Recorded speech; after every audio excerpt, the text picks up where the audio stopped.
I'm Doug Massey, and today I'm going to go over four very important things that should, well, not only save you a lot of trouble, but will likely prevent you from ending up in debt. And if you stick around until the end of this video, I'm going to show you how to get a copy of a final expense telesales presentation. And yes, this is the perfect time to give this video a thumbs up. And we do suggest that you subscribe if you're a new viewer. We're putting out new insurance sales content and final expense sales training videos pretty much like every week. Tip number one, final expense telesales and even face-to-face sales is absolutely a one-call close. Guys, keep in mind, the second that you leave the premises or, hang up the phone, the chances of you getting them back on the phone or getting back in front of them goes down like substantially. I mean, it's the chances of you getting a hold of that person again is probably not going to be very good, and you're most likely done. It's over. Unfortunately, I think a lot of new agents aren't sure exactly how to do the whole process, or they're nervous about it, so they start thinking, well, I'm going to get back to you. Or here's something I think is pretty interesting. When I first started doing face-to-face sales, there was an agent that I did a ride-along with that was actually doing 3 call closes. It was terrible. It was so inefficient. He would door knock the client, set the appointment to come back, get information from them, make part of the presentation, and then come back again to close the sale. Forget this. You can't do it this way. Final expense sales is a one-call close. Do what you've got to do to be prepared and close your client. Number two, once you close your sale, that's when the work begins, guys. It's not over. You can't do a hit and run. So one of the first things that I recommend doing is sending your new client a welcome packet. In the welcome packet, you want, and this should be addressed from your home with your information on it, of course. You should have like a thank you note that shows the amount of the first premium, the amount of the ongoing premiums really, and the draft date, some information about yourself, maybe a carrier brochure, and even a couple of business cards. By doing this, it legitimizes you and your sale. Now your client is not likely to start thinking, oh, did I get ripped off? Is this some kind of a scam? You're getting that out of their brain. And you're setting yourself up for a relationship with this client that can go on for years and years, which can include more sales. Like, one of the things we teach our agents to do is to come back later or call back later and sell the client Medicare Advantage or a Medicare supplement or even more life insurance. And you really need to, one of the things I'm going to suggest you do is you keep the client's information on maybe your CRM so that you have notifications. You get notified when it's their birthday. Then you give them a call, let them know, hey, it's me, Doug Massey, your insurance agent. I'm just calling to say happy birthday. I hope all is well.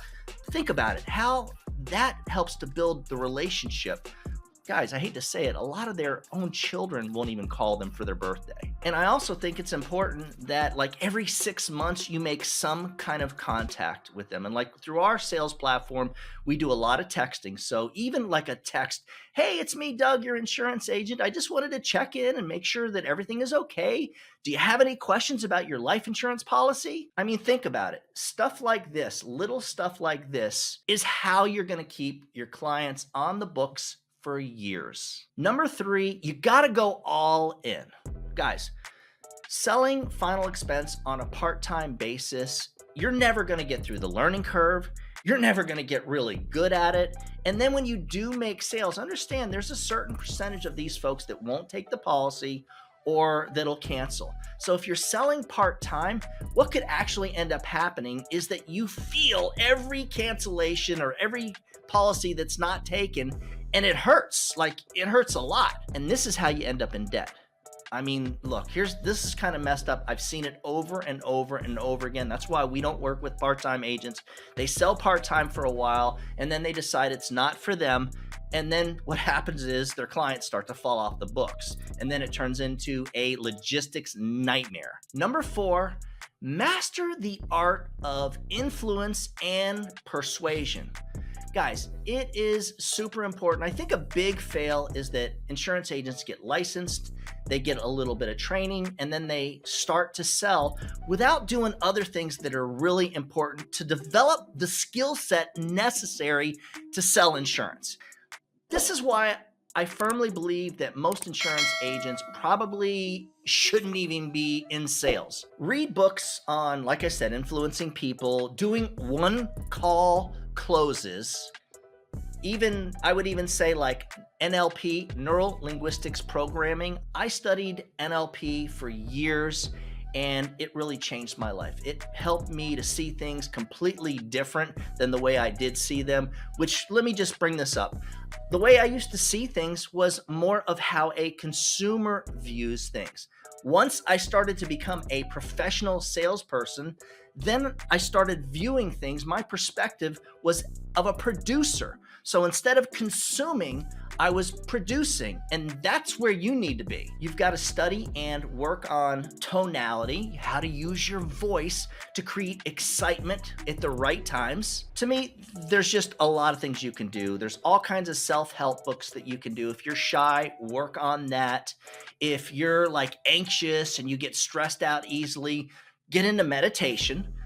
You know, another thing it can't hurt is hypnosis. I think when we understand how hypnosis works, it actually does help us with influencing people. Guys, the important thing for you to understand as a new insurance agent or as a professional salesperson is that successful people don't just give it a try.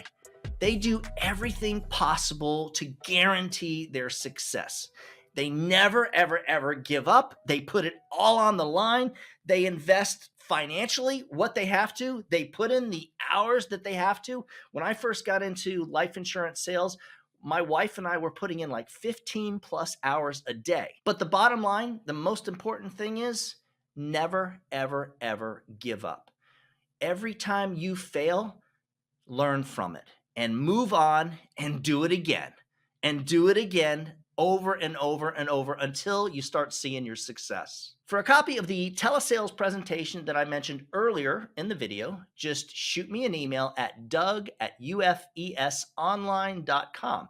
If you'd like more information on our final expense telesales platform, by using our platform, we're able to guarantee 20 plus appointments per day by people expecting a call from you to give them a quote for affordable life insurance. Just email me at that same address. Remember, very important, guys, when you put the needs of your clients first, everything else will usually fall right into place. Now, get on out there or get that headset on or get on that phone, whatever it is that you've got to do something good for someone else today. Happy hunting.